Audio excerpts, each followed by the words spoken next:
SIR আতঙ্কে কত কিছুই না হচ্ছে দিকে দিকে, তাই না? আর এবার যে অভিযোগ সামনে আসছে তা হচ্ছে ব্যাংক অ্যাকাউন্ট খালি করে নিচ্ছেন মানুষজন এসআইআর আতঙ্কে। কোথায়? আপনাকে জানি রাখি, ইলামবাজারের লেলেগড়ে ব্যাংক থেকে টাকা তুলে নিচ্ছেন স্থানীয়রা। 2002 এর ভোটার তালিকায় নাম না থাকলে অন্যত্র পাঠিয়ে দেওয়া হবে এবং সেই আশঙ্কা থেকেই নাকি তারা এই ধরনের কাজ করছেন। হিমাদ্রি আমাদের প্রতিনিধি আমাদের সঙ্গে রয়েছেন সরাসরি। হিমাদ্রি, তাদের সঙ্গে কি তুমি কথা বলেছো? মানে ব্যাংক অ্যাকাউন্টের সঙ্গে এসআইআর কিভাবে লিঙ্ক, কেন তারা এরকম ফাঁকা করছেন ব্যাংক অ্যাকাউন্ট, কি অভিযোগ সামনে আসছে? দেখো, একেবারে আতঙ্কগ্রস্ত হয়ে রয়েছে এখানকার মানুষজন। আমি এই মুহূর্তে দাঁড়িয়ে রয়েছি ইলামবাজারের লেলেগড় গ্রাম।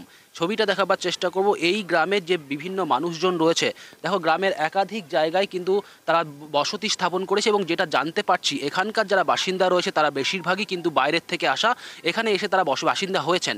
এবং 2002 সালের যে নথি, সেই নথি বা 2002 সালে যে ভোটার কার্ড নাম থাকা যথেষ্ট থাকতে হবে, সেই কার্ড কিন্তু নাম কিন্তু একাধিক মানুষের নেই। আর সে কারণে কিন্তু আতঙ্কগ্রস্ত হয়ে রয়েছে এবং সাধারণ যারা মানুষ রয়েছে তারা গতকাল জানাচ্ছিলেন যে তারা সেই আতঙ্কেই কিন্তু ব্যাংক থেকে অ্যাকাউন্ট থেকে টাকা তুলে নিচ্ছে।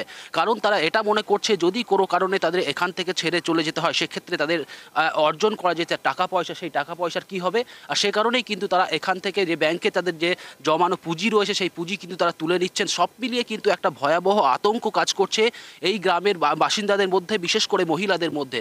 কারণ তারা একেবারে ক্যামেরার সামনে, আজ তখন আমি এই গ্রামে এসে পৌঁছেছি, তারা কিন্তু ভয়ে কেউ মুখ খুলতে চাইছেন না, কিন্তু তারা আতঙ্কগ্রস্ত হয়ে রয়েছেন এবং তারা বলছেন যে এই যে এসআইআর শুরু হয়েছে সেই এসআইআর এর কারণেই কিন্তু তারা ব্যাংক থেকে অ্যাকাউন্ট থেকে টাকা তুলেছেন। যদিও এসআইআর এর সাথে ব্যাংক অ্যাকাউন্টে সেইভাবে কোনো লিঙ্ক নেই, কিন্তু তারপরেও কিন্তু আতঙ্কগ্রস্ত রয়েছে এই যে লেলেগড় গ্রাম। সেই লেলেগড় গ্রামের কিন্তু যে সমস্ত নিচু পাড়া রয়েছে